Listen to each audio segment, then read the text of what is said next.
sendo este o último módulo, oitavo, sobre o trabalho de Miguel Tavares de Gouveia, Obsessão, Autoobsessão e Terapia Espírita.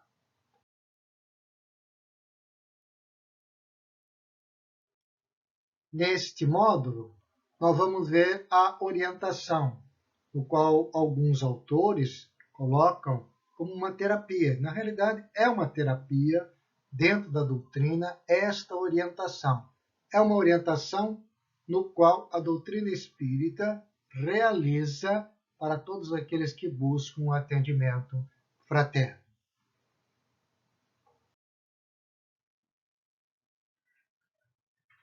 Algumas considerações. A terapia espírita se baseia preponderantemente na reforma íntima do ser, aquisição de novos hábitos, conforme nos diz Allan Kardec, uma vez que, à proporção que a reforma vai se processando, altera-se a faixa mental da criatura, reestruturando para melhor a constituição íntima do perispírito, modificando, obviamente, a qualidade das vibrações que emanam da aura. Como nós comentamos a respeito das últimas videoaulas, a mudança vibratória do ser faz esta melhoria na sua constituição íntima. Na obra A Gênese, no capítulo 14, item 21, nós temos a qualidade dos fluidos, porque este capítulo, Kardec coloca como os fluidos, né? É, de uma certa forma, uma base dentro da ciência da doutrina espírita neste processo. Ele nos diz assim: a invasão, pois, dos maus fluidos, cumpre-se oponham os fluidos bons, e, como cada um tem no seu perispírito uma fonte fluídica permanente, todos trazem consigo o remédio aplicável. Todos nós mesmos trazemos o remédio. É só nós mudarmos a nossa condição, né, desses fluidos, ou seja, através dos nossos pensamentos e atos, nós vamos, de uma certa forma, retirando aqueles fluidos que estão perturbando conosco. Continua Kardec. Trata-se apenas de purificar essa fonte e lhe dar qualidades tais que se constitua para as más influências um repulsor, em vez de ser uma força atrativa. O perispírito, portanto, é uma couraça a que se deve dar a melhor têmpera possível. Ou seja, conforme nós mudamos a nossa forma de ser, pensamos num padrão vibratório de melhor, olhando sempre lados positivos, buscando sempre entender o próximo através da indulgência, buscando não levar mágoa, trabalhando o interior de cada um, faz com que emite fluidos e torna-se uma couraça no nosso perispírito. E assim as más influências não conseguem chegar. A orientação da doutrina espírita, terapia espírita, estão em videoaula sobre atendimento fraterno, que também nós deixamos aqui gravado. De um trabalho também de Miguel Tavares de Gouveia, atendimento fraterno na doutrina espírita, com maiores detalhes. O que nós vamos nessa videoaula é fazer uma recordação dos pontos fundamentais na orientação da doutrina espírita. Sempre temos que dar uma orientação sobre a questão da prece.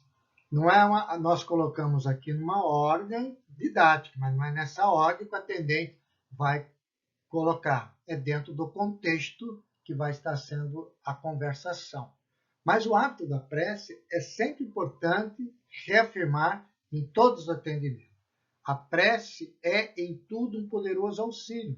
Nós vamos encontrar isso na questão 479 do Livro dos Espíritos, né?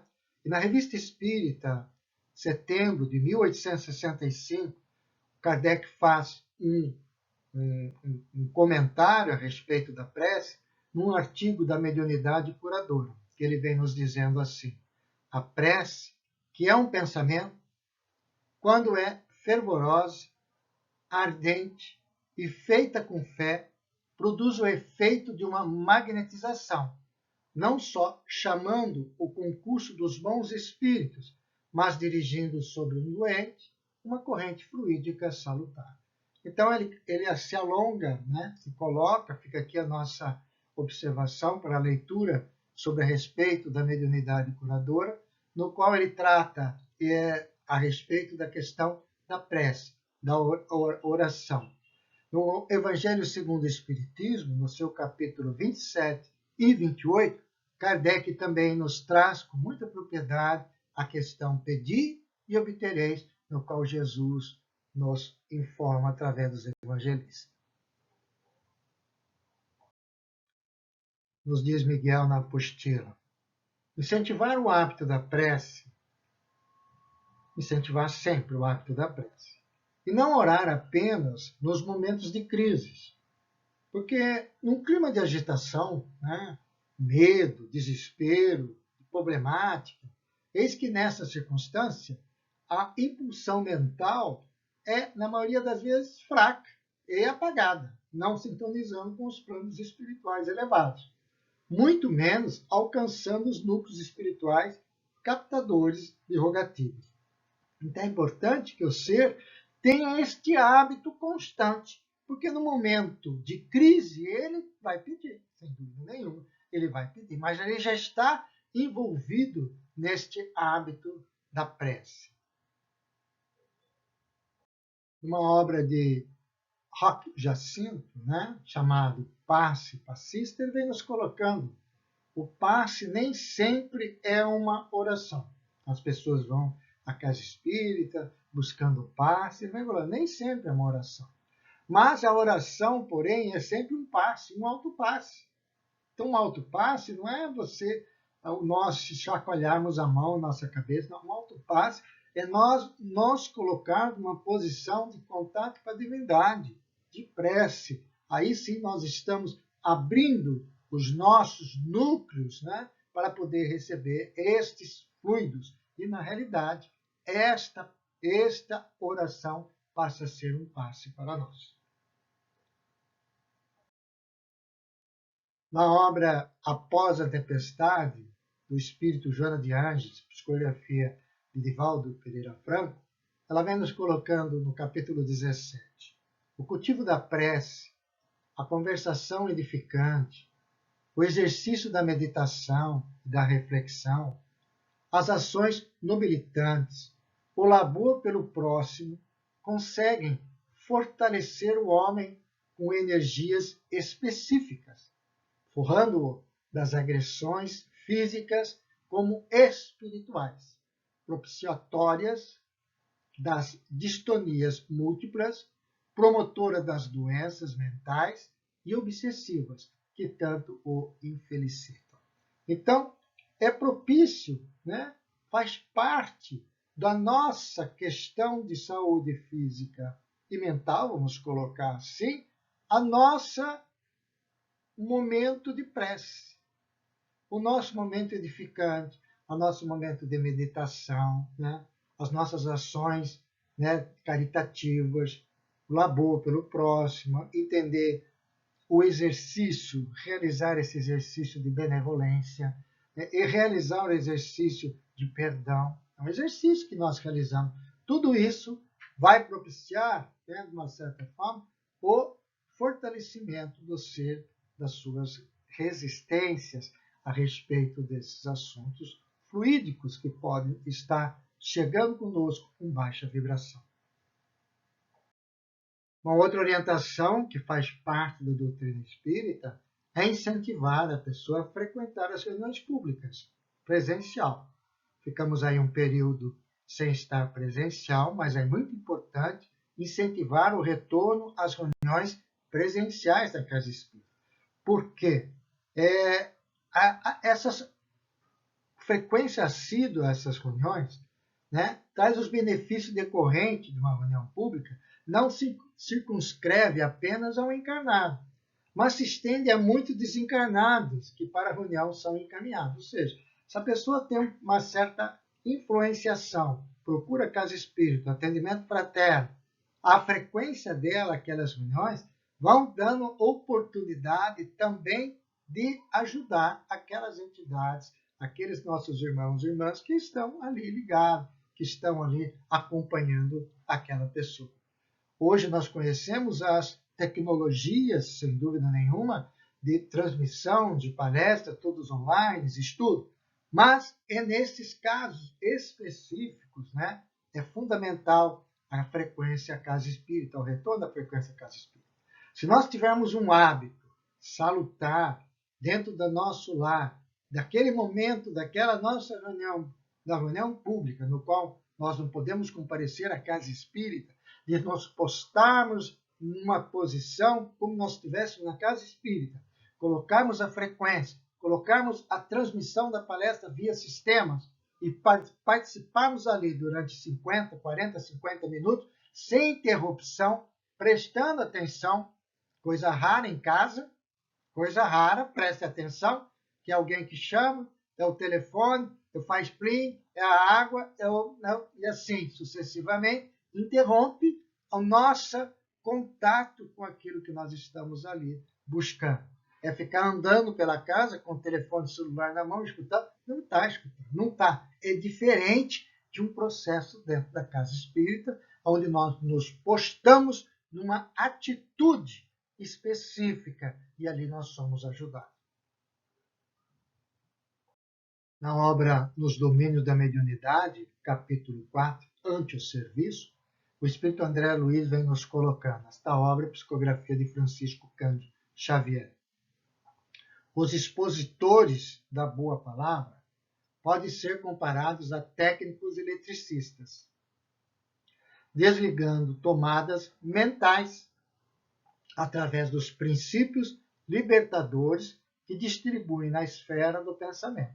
Óbvio, a pessoa vai numa palestra pública, começa a prestar atenção ao teor doutrinário, ali está sendo transmitido, começa a mudar de faixa, começa a se envolver naquilo, é como se estivesse desligando as tomadas no qual estava ligado.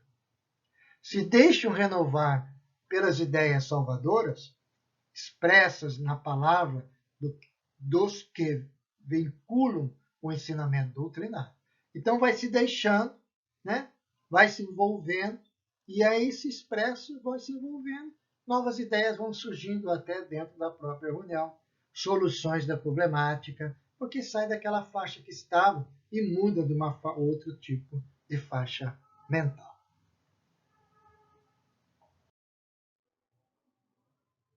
Uma outra orientação que o atendente fraterno vai dar, que faz parte, né, da orientação da terapia espírita, é a questão da fluidoterapia, do passe, né, que nós conhecemos, da água magnetizada. No uso da terapia espírita, um dos importantes passos é a busca dos benefícios da fluidoterapia, a qual não só desembaraça a criatura de fluidos malsãos, como fortalecerá os órgãos fisiológicos enfraquecidos, além de provocar uma indução moral e desligar entidades. Então, ela tem vários, né, benefícios para aquele ser que está debilitado, digamos assim, necessitado de uma nova carga energética, porque o passe, na realidade, é uma transfusão de energia entre o médium, né, aplicador de passe, e a espiritualidade, que ali está intuindo e ali está também, né, colocando seus fluidos, né, no qual estão sendo transferidos para aquele indivíduo. Então, é uma carga energética que aquele indivíduo vai estar, né, recebendo efetivamente. O paciente também precisa se colocar em clima mental adequado, a fim de que a energia aplicada seja absorvida pelo seu organismo fisioquímico. A sua desconcentração cria um campo de resistência à penetração das forças curativas. Allan Kardec, né, já vem nos advertendo o seguinte, que muitas vezes o magnetizado resiste à influência do magnetizador. Então, muitas vezes, né, o magnetismo, talvez entra naquela sala e não tem confiança, não se coloca numa postura mental de ligação ou de oração, ou fica observando o que está acontecendo na sala. Aí o que acontece? Não tem como, na realidade, né, receber, né, integralmente, sempre ali recebe alguma coisa, mas não tem como se colocar, tem que se colocar nessa posição, né, de clima adequado naquele recebimento, daquelas questões fluídicas.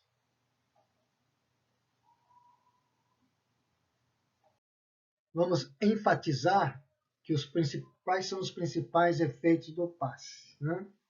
Nós temos a eliminação daqueles fluidos deletéricos, conforme já conversamos, uma vitalização orgânica e vai dinamizar, né, vai criar uma defesa maior ao organismo, desligamento dessas influências perniciosas, às vezes, dessas entidades, não dúvida, e tem alguns efeitos, né?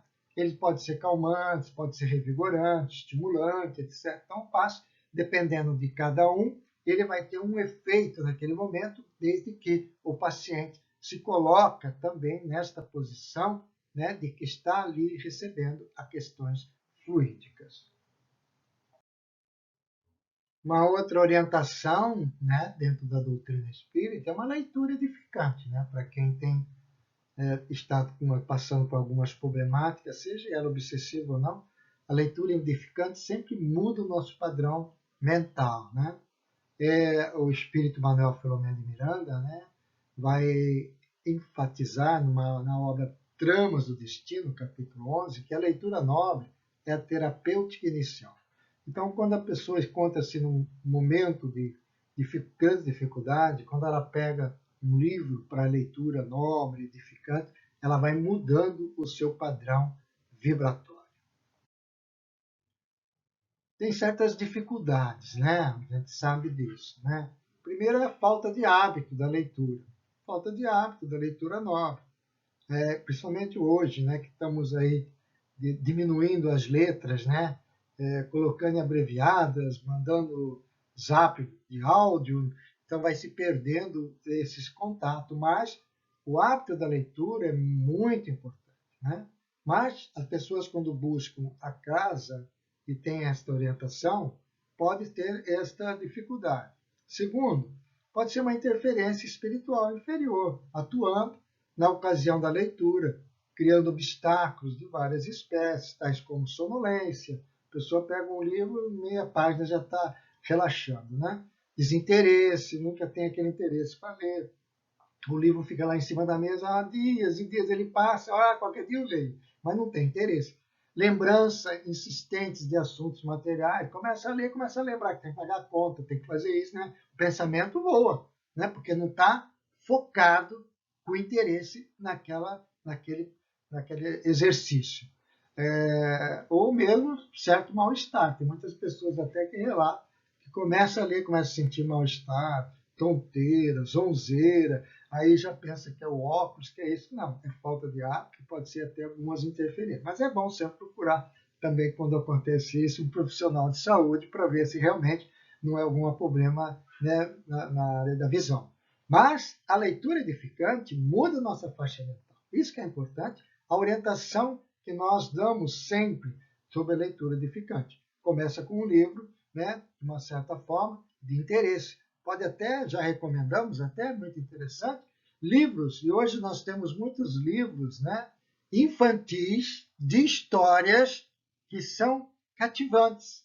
Então, a pessoa que não tem o hábito da leitura, começa a ler essas histórias. A gente recomenda começando a ler essas histórias antes de começar, porque vai mudando, vai se envolvendo, né? É como se fosse assim, história de quadrinho, uma matéria muito bem colocada doutrinariamente dentro da doutrina espírita.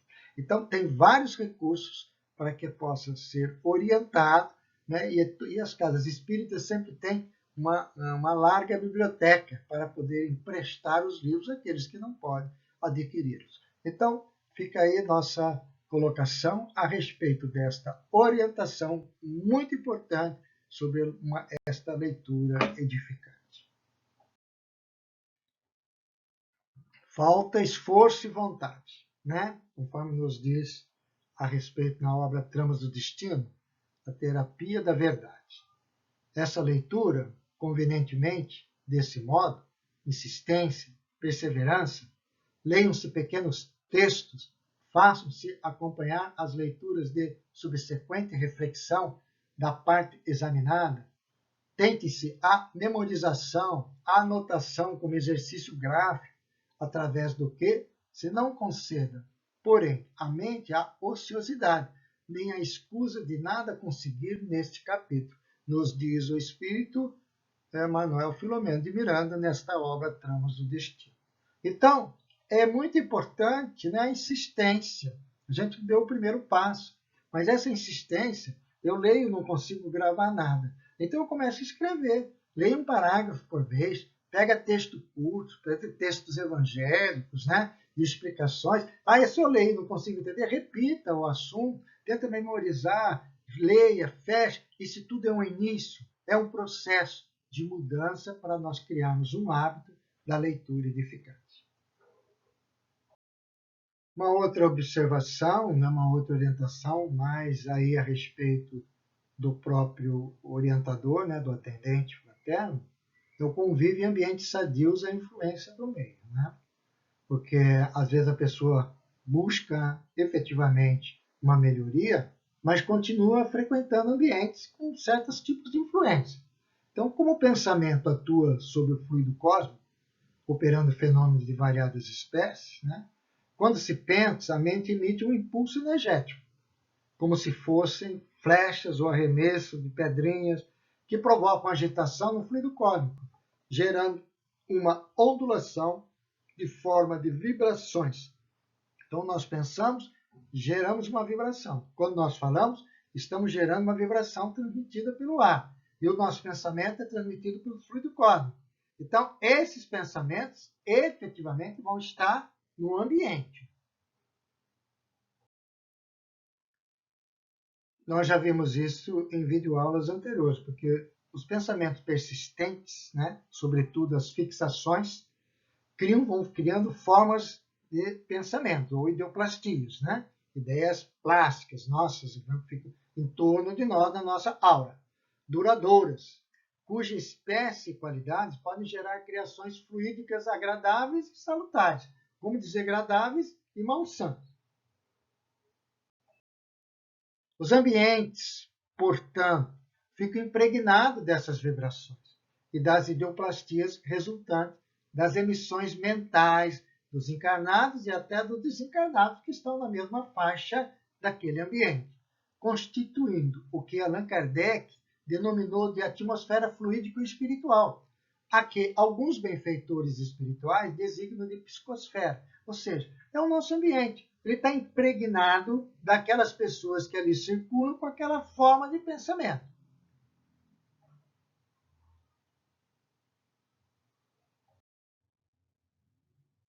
Registramos aqui, por oportuno, que o ambiente do lar exerce um papel muito importante em qualquer terapia.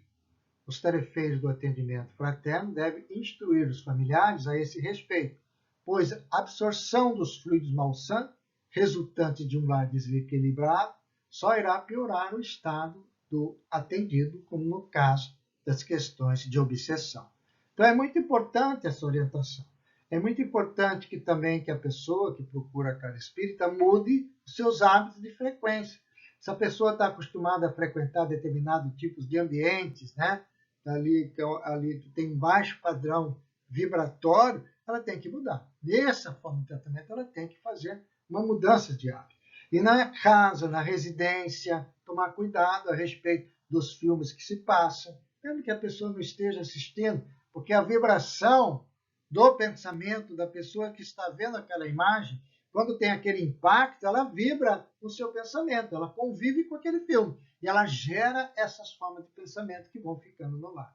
Então, colocando-se música mais edificante a respeito do assunto, buscando um ambiente mais salutar para que aquela pessoa que está precisando possa, sim, entrar neste ambiente salutar em seu lar.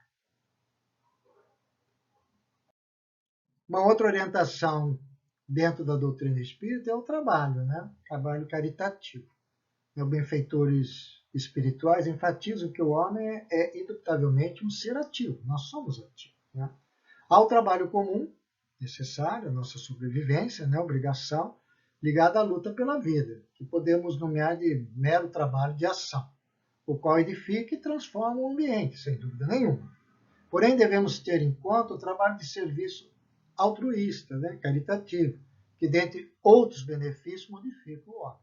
Então, é esse trabalho que vai nos modificando e vendo o outro, entendendo o outro como é, e o maior beneficiado, na realidade, somos nós mesmos nesse trabalho caritativo. Agora, dentro da doutrina espírita, dentro do atendimento fraterno, né, se a casa espírita pretende colocar o atendido no trabalho de suas atividades caritativas, deve ter as necessárias precauções, porque o estado, às vezes, da pessoa não permite que coloque inicialmente dentro desse trabalho.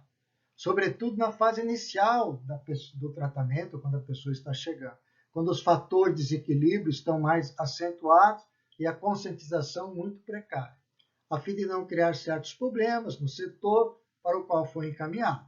A proporção por ano que for melhorando pode ser localizada em áreas compatíveis ao seu estado. A pessoa começa a frequentar a casa, começa a frequentar a reunião pública, começa ali, constantemente participa de um grupo de estudo, a gente vai vendo que a pessoa está, de uma certa forma, no seu equilíbrio, já não procura mais o atendimento fraterno, né, participa já numa leitura, está sempre na biblioteca, tudo isso é observação. Né, tudo isso o atendente vai observando, as pessoas vão observando, os dirigentes da casa, que a pessoa, os locais que frequentam, né, uma conversação, uma interação com as outras pessoas dentro da frequência da casa espírita. Então, aí começa a convidar a fazer uma atividade, né, começando com umas coisas mais simples para poder, inclusive, ter uma melhor avaliação do seu estado. Então, é um trabalho, ele é muito importante, mas para aquela pessoa que busca, numa fase aguda, às vezes, de processo obsessivo ou de qualquer tipo de transtornos mentais, digamos assim, não deve ser colocado nessa fase inicial. Deve ser primeiro dado outros tipos de orientações. O atendente fraterno ele tem que ser um incentivador, né? Ele tem que estar ali buscando incentivar aquela pessoa que está numa posição muito difícil para poder sair daquele estado e incentivar. Então tem que incentivar que faça esforço e faça vontade. Porque nem tudo na vida, para se lograr êxito, é necessário vontade, sobretudo esforço. Mas naquele estado a pessoa não tem, talvez até tenha vontade, mas não tem um esforço, né, de sair daqui. Assim é na vida profissional como na atividade escolar. O mesmo se dá com o trabalho de conseguir o equilíbrio físico e espiritual. Mas cabe ao atendente dar esse incentivo sempre a respeito deste esforço e vontade daquelas pessoas que buscam o atendimento na casa espírita. Um dos nossos grandes objetivos do nosso processo evolutivo é a nossa reformulação, aquilo que nós chamamos, que muitos autores chamam de reforma íntima. Essa reformulação, uma forma nova, né, seria uma reformulação dos nossos hábitos, nosso modelo de como nós somos e como nós vamos estar, trocando nossas tendências e hábitos negativos por outros enobrecedores. Esse é o nosso objetivo, esse é o nosso caminho, né? A reforma íntima implica em educar-se, no sentido de adquirir hábitos elevados, conforme nos diz Allan Kardec, que define como a educação como um conjunto de hábitos adquiridos, na questão 685, a nota de Allan Kardec do livro O Livro dos Espíritos. Então, esse conjunto de hábitos adquiridos, nós vamos adquirindo novos hábitos, vamos deixando esses hábitos anteriores, né? E nós vamos mudando. Isso faz parte do nosso processo evolutivo e da nossa reforma. E tanto se fala sobre a questão de reforma íntima. Reforma íntima é mudar hábitos, e hábitos salutares, obviamente. Um assunto muito importante aqui nos faz colocar, né, que está nesse trabalho de Miguel, trabalho de Gouveia, é a questão da recidiva. As próprias experiências nos vêm demonstrando essa questão da recidiva. Há pessoas que, empreendendo a terapia espírita, seguem a orientação, né, da casa, consegue melhorar ou sair daquela problemática, daquela faixa torturante, digamos assim, né? Mas que recai mais tarde, retorna a casa mais tarde, numa outra posição, às vezes até pior, seja por invigilância ou pela volta dos antigos hábitos. Este é o grande problema. Então, nós vamos ver que essa recidiva, né, ela tem que ser olhada pelo atendente fraterno como um fato e tem que estar sempre orientando, incentivando vontade para que aquela pessoa que busca, né, não caia em vigilância e nem volte aos antigos hábitos. Né? Os recursos da terapia espírita devem prosseguir, mesmo depois do afastamento do obsessor. Então, vamos imaginar que é um processo obsessivo, a pessoa está com transtorno, procurou a casa espírita, foi seguindo, mesmo depois, funcionando como uma medida de manutenção, devendo a criatura empenhar-se em se ajustar às leis universais, sobretudo direcionando sua capacidade criativa para a prática do bem. Mudou o hábito, né? Tem que mudar aquele hábito. Além de permanecer em buscar sua transformação moral e empreender esforço, conforme nos diz a doutrina espírita, para domar as suas inclinações. É um esforço quase que diário, é um esforço quase que constante, porque um hábito, né, que nós adquirimos, fica muito difícil nós mudarmos. Constantemente a gente recai naquele hábito. Então, é um esforço, né, de empreender um esforço para domar aquelas más tendências. Nós vamos aqui encerrando este nosso trabalho, né, em 8 modos, deixando uma mensagem do Mestre Jesus, que nós vamos encontrar no Evangelista João 16:33. O Mestre Jesus nos disse: tenho-vos dito isto, para que em mim tenhais paz. Busquemos sempre a paz no Evangelho. Sempre que nós estivermos nas nossas dificuldades, busquemos o Evangelho de Jesus, né, para que a gente possa ter a paz necessária para prosseguir a nossa caminhada. No mundo tereis aflições, nos diz o Mestre. No mundo tereis aflições. Lógico, nós temos aqui num processo evolutivo, sempre teremos as nossas aflições, porque essas aflições é que fazem a nossa melhoria daqueles hábitos. Mas tende bom ânimo, ele nos pede para que a gente tenha força para poder prosseguir. Eu venci o mundo, porque o Mestre Jesus também teve o seu processo evolutivo, como nós estamos tendo o nosso, até chegar com esse espírito puro, espírito de grandeza que governa o nosso planeta Terra. Então ele venceu também todas as etapas a respeito do seu processo evolutivo. E que nós também vamos vencendo essas nossas etapas. Quero aqui agradecer a Deus, né, por a oportunidade que estou tendo de deixar registrado esse trabalho, ao Mestre Jesus, que sempre nos orienta através do seu Evangelho, a Allan Kardec, né, a respeito da codificação, que trouxe estas obras de trabalho, que nos serve de ferramenta para o nosso crescimento espiritual, e a Miguel Tavares de Gouveia, por seu esforço e trabalho, principalmente nesta obra na qual nós tratamos obsessão, auto-obsessão e terapia espírita. Meus irmãos, meus amigos, minhas irmãs, minhas amigas, que Deus possa estar conosco, que nós possamos caminhar neste processo evolutivo, renovando-nos para muita paz em nosso coração. Muito obrigado.